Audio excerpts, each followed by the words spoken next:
মণিপুরে উত্তাল বিক্ষোভ, কাঁদানে গ্যাসে শিক্ষার্থী সহ আহত ৯০ জনের বেশি।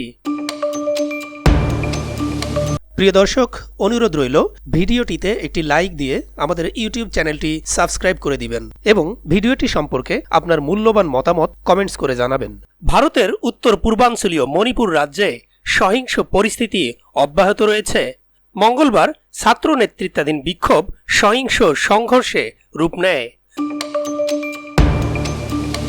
খবর অনুসারে পুলিশের সঙ্গে সংঘর্ষে প্রায় ১০০ জন শিক্ষার্থী আহত হয়েছেন বলে জানাচ্ছে ভারতীয় গণমাধ্যম ইন্ডিয়া টুডে।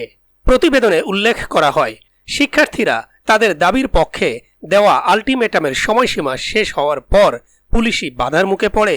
বেলা ১টায় আলটিমেটাম শেষ হলে ছাত্ররা রাজ্যের গভর্নরের বাসার দিকে মিছিল শুরু করেন। তবে দুপুর ২টার দিকে সরাসরি গভর্নরের অফিসে প্রবেশের চেষ্টা করলে বিক্ষোভের মাত্রা তীব্রতর হয়। এ সময় পুলিশ বাধা দেয় এবং সংলাপের প্রস্তাব রাখে।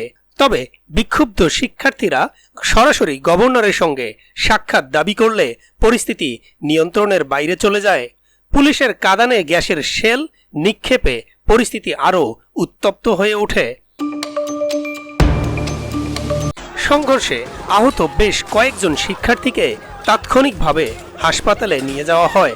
মণিপুরে শিক্ষার্থীদের বিক্ষোভ ও পুলিশের সঙ্গে সংঘর্ষের ফলে রাজ্যটিতে উত্তেজনা ক্রমশ বেড়ে চলেছে।